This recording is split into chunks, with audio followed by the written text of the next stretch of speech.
If the fuel gauge on your Jeep XJ looks like this, where the gauge is showing way past full, pointing at this right-hand screw, I'm going to show you how to diagnose that.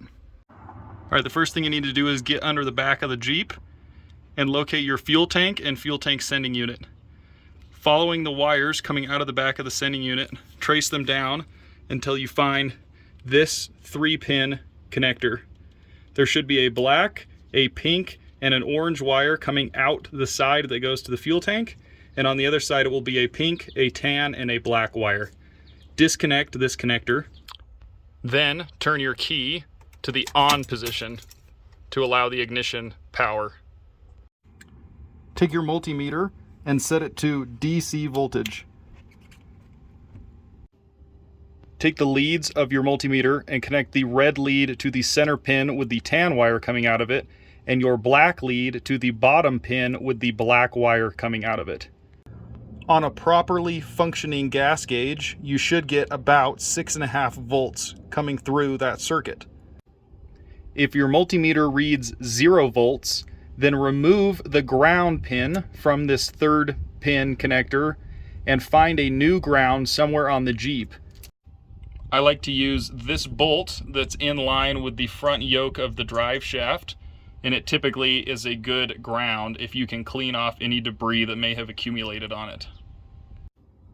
If your multimeter now reads 6.5 volts, that means you have a bad ground, and there is most likely a broken wire or some kind of separation in the ground coming from this connector going back towards the back of the Jeep. The wires come out of this rubber grommet underneath the rear seat.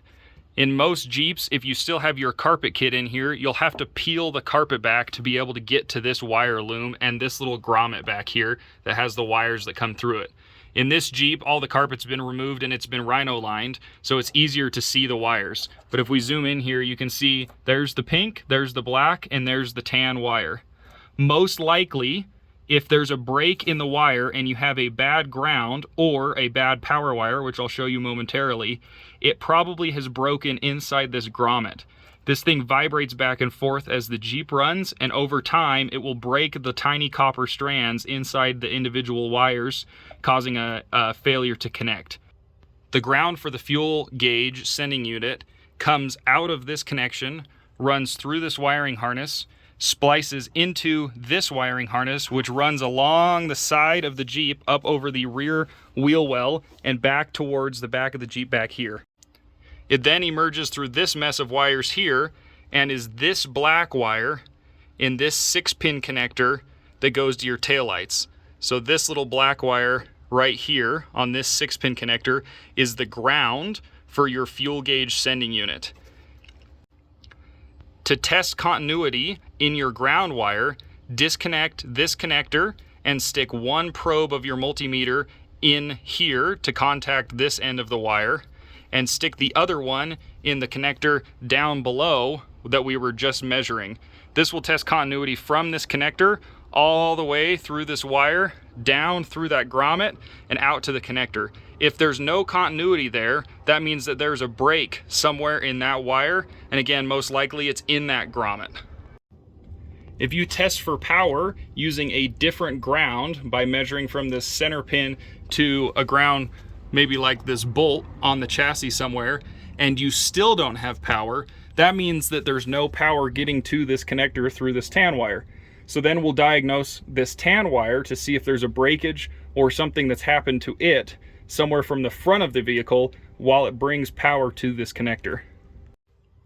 The tan power wire that provides power to the sending unit comes up through this grommet from the connector underneath, comes through this wiring harness, and then comes into this wiring harness that runs along the foot, along the side of the Jeep through here. That tan wire comes all the way to the front of the Jeep, and down here in the wheel well there's a whole bunch of connectors. The tan wire is hooked to this large multi-pin connector, and you can see here if I turn this around that there's that tan wire. That's the wire that goes all the way back to the sending unit. And then up here, this is where the wire goes further up and is receiving power from the circuit board and from the instrument cluster. So what you can do is you can check for power here at this wire. If you don't have power at this wire, if you check from power here to a good ground somewhere on the Jeep, and you don't have power here, that means your problem is further up inside the Jeep. So maybe it's a fuse problem, or maybe the wire's broken off up inside the instrument cluster. You could have possibly a bad gauge, although that's pretty unlikely. They tend to last a long time.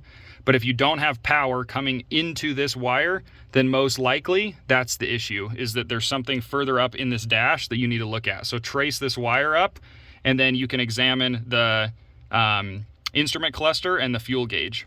If you have power coming to this side of the wire, then you want to take your multimeter, disconnect this connector, and test continuity from this brown wire, this tan wire here, all the way back to the wires that go to the fuel sending unit. If there's no continuity between this connector and the connector underneath the Jeep that goes to the fuel sending unit, then that means that there is a break somewhere in this tan wire. That was the issue with my Jeep. This brown wire, this tan wire, had power all the way up to here into the grommet, but there was no power on the other side of the grommet coming to the connector underneath. It was broken inside this grommet. So all I did was I cut the wire underneath that was going to the connector, and then I pulled up here on this wire and pulled it all the way out of the connector.